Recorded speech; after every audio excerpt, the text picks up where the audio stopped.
que eu senti, obviamente que ali é uma casa política, que a primeira fase da CPI, que é essa do negacionismo, que está comprovada, essa omissão dolosa, de um governo que disseminou a imunidade de rebanho por contaminação, que atrasou vacinas, que não fez campanha publicitária, que não tomou medidas simples e baratas como distanciamento social, lavar a mão, etc., tinha uma finalidade específica muito voltada para a economia e muito pouco em relação à vida das pessoas, não menosprezo em relação à vida de terceiros, né? E isso nós estamos fechando um ciclo em relação a isso.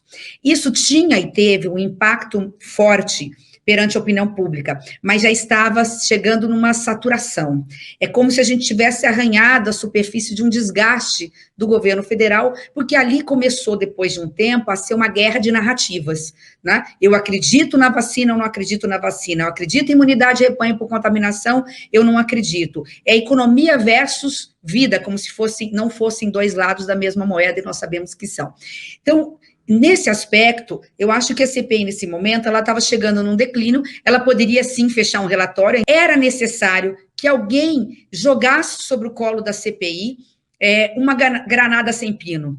E essa granada sem pino, eu acho que foi, naquele momento, repito, um deputado federal bolsonarista dizendo o seguinte: olha, não se trata só, como se fosse tão pouca coisa, de negacionismo, de omissão dolosa, mas se trata também de indícios muito fortes. Eu acho que é isso que nós estamos chegando, é nesse momento que nós estamos chegando, indícios que estão se transformando em provas de que o governo dentro do ministério tinha não só o gabinete oficial, tinha não só o gabinete paralelo disseminando esse negacionismo, mas também havia um gabinete de propinoduto dentro do Ministério da Saúde. E que agora, o que nós estamos dentro do que está chegando para nós, que não é apenas num núcleo, que era um núcleo mais antigo, que tinha participação de parlamentar de Centrão, e havia, portanto, algo mais antigo envolvendo não só vacinas, mas irregularidades em contratos do Ministério da Saúde. Em relação à primeira fase, o que a CPI, e que foi, a princípio, o fato determinado e o objetivo a que se propôs a Comissão Parlamentar de Inquérito, nós estávamos investigando um fato muito específico. Naquela época, ainda sob suspeita, agora, no meu caso, tenho certeza que, por convicção, concretizado a possível omissão dolosa ou culposa das autoridades públicas, especialmente do governo federal, em relação à condução da pandemia.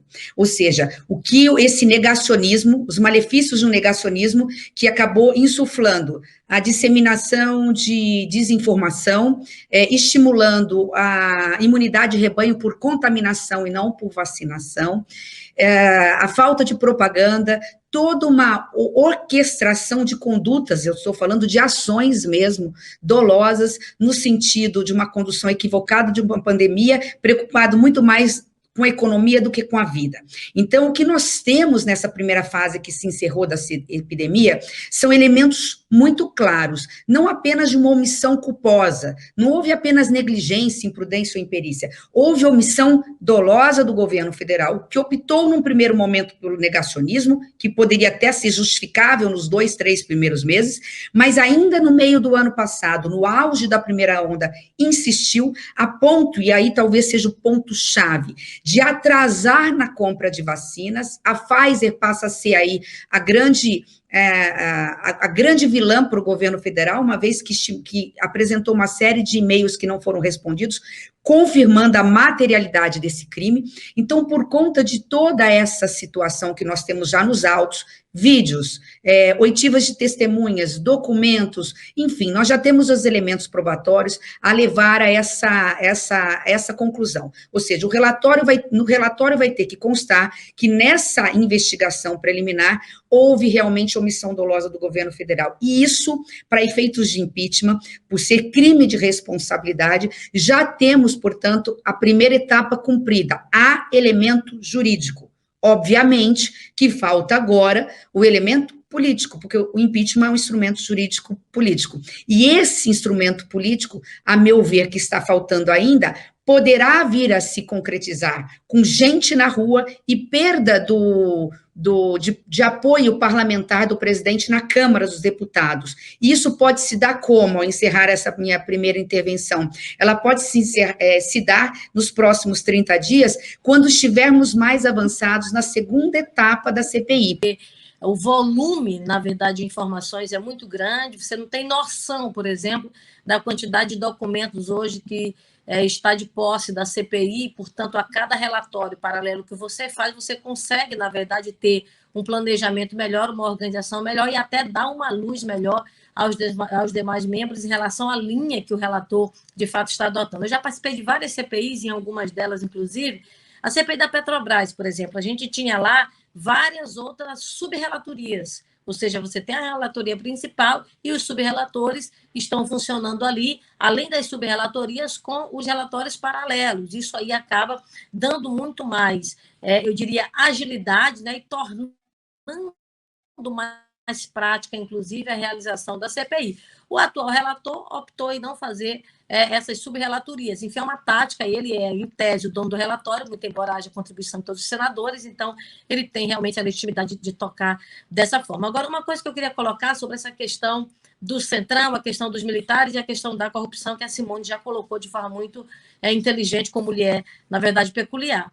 E dentro dessa questão, o que nós temos acompanhado? Eu quero te colocar aqui, rapidamente, Fabiana, um fato que eu acompanhei, que eu vejo quando a gente trata a questão do impeachment. Existem 3 elementos, e aí a Simone coloca muito bem, porque o impeachment tem embasamento jurídico e é também um instrumento político, né? Acontece dentro do Congresso Nacional.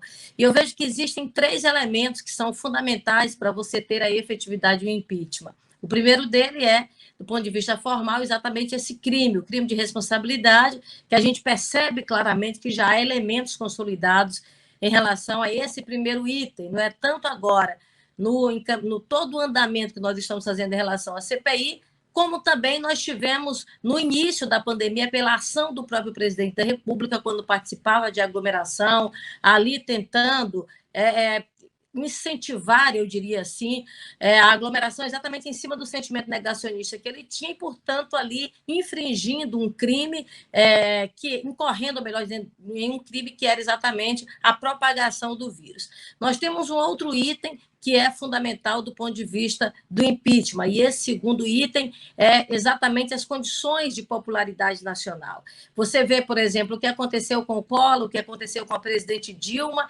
Havia um impacto na população brasileira e eles estavam ali entre 10% a 15% de aceitação popular. Eu lembro que a Dilma nós chegamos a ter, do ponto de vista de aceitação popular, algo em torno de 10%.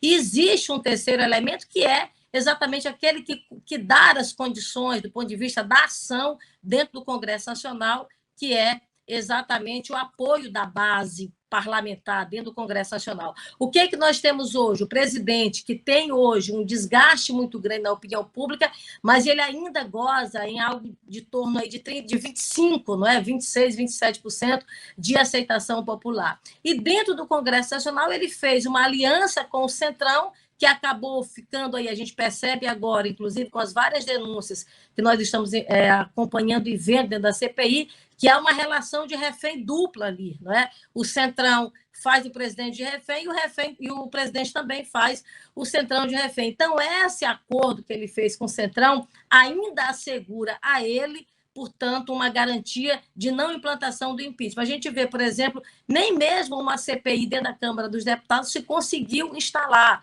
O Senado hoje já conseguiu, por exemplo, instalar essa CPI. Então, eu vejo que nós temos o primeiro elemento, o segundo elemento está caminhando para isso, as pesquisas mostram isso a cada momento que a gente tem uma nova avaliação de opinião pública. E eu recebi um determinado partido, e esse partido, eu disse assim, olha, vamos ver aqui qual a sua maior afinidade, enfim, qual a contribuição que você pode nos dar desse projeto. Ele falou, não, eu não quero nenhuma secretaria, eu quero 3 cargos que são de terceiro escalão, nessas 3 secretarias. E eu fiquei encucada com aquilo, eu disse, mas por que isso? Fiquei sem entender aquilo. Depois, conversando com algumas pessoas já de experiência na administração pública, eu fui entender. Eles pediram exatamente os cargos estratégicos da atividade meio, aonde fazia andar todos os contratos, todos os programas. Qual era o olhar dessa determinada pessoa? Qual era o objetivo dessa determinada pessoa? É exatamente isso que está acontecendo, que aconteceu dentro do Ministério da Saúde. O Ministério da Saúde, lá nos cargos estratégicos, sempre se pegava exatamente para saber qual o andamento do contrato. O que é que eu vou fazer? Eu vou travar? Eu vou avançar? Eu vou fazer caminhar? Qual o direcionamento que eu vou dar? Um olhar totalmente voltado não para a finalidade do Ministério, mas, sobretudo, para as caminhadas do ponto de vista financeiro, né, beneficiamento, propina, coisa parecida. Então, é exatamente isso que está acontecendo nesse Ministério. Nós temos, e fica muito claro, uma briga ali entre integrantes do Centrão e integrantes da área militar. E é bom lembrar, e a Simone coloca com muita inteligência, é exatamente isso. Aqui nós não podemos generalizar. As Forças Armadas, elas inclusive têm a sua preservação que lhe é peculiar. As Forças Armadas não estão na linha de frente, por exemplo, no narcotráfico. Por que nós temos hoje a Força Nacional no Brasil? A Força Nacional surgiu exatamente para continuar a preservação das Forças Armadas, porque elas trabalham de forma estratégica, o dia a dia. Lá o fronte está com a Polícia Militar, está com a Força Nacional, está com a Polícia Federal. E essas Forças Armadas, elas não podem ser contaminadas. Claro, só para deixar claro, presidente, eu também queria falar, por favor. Só para deixar claro, a minha defesa inconteste de investigação de qualquer denúncia que chegue a esta comissão. Ocorre que nós temos prazo e temos tempo, nós estamos diante de novas denúncias gravíssimas que fazem aí referência a uma tentativa de desvio da ordem de 2 bilhões de reais. Se nós já temos aqui decisão do Supremo Tribunal Federal, vamos respeitar. Agora, eu quero dizer que se for apresentado, eu não posso votar, mas se pudesse votar, votaria favorável. Mas a gente tem limitação, então não dá para a gente ficar aqui remando contra a maré e perder o foco da CPI. Vamos investigar aquilo que nós temos prerrogativas, vamos investigar aquilo que está diante de nós. Senhor presidente. Então, alguns tentam desviar o foco, nós não vamos cair nessa aqui de tentativa de desviar o foco. Vamos fazer uma cariação coletiva aqui. Vamos chamar o ministro Pazuello até para ele dizer o que ele disse no dia que ele saiu lá. Que tem pichulé que tem que ser distribuído no final do ano, do recurso que foi dado, aprovado por nós, para ser destinado para o combate à pandemia. Nós não furamos teto, abrimos exceção pela lei de responsabilidade fiscal para colocar recurso em outro lugar. Nós, com responsabilidade, deputados e senadores, aprovamos no Congresso Nacional. Estamos lá defendendo os nossos estados nos ministérios, ministro Pazuello, para sim pegar recursos extras até no final do ano, para a saúde, mas é para o combate à pandemia do coronavírus. Não há pichulé, seja lá o que isso significa. Ele tem que dar nome também. Temos que chamar o seu Elcio, que foi citado aqui, a senhora Tereza, o presidente da Anvisa. Vamos fazer uma cariação com esses 5, nessa ordem aqui que eu fiz, e posso entregar à mesa se quiser, mas a mesa tem consultores muito melhores para isso, mostrando aqui essa novela, quem é quem dentro do processo.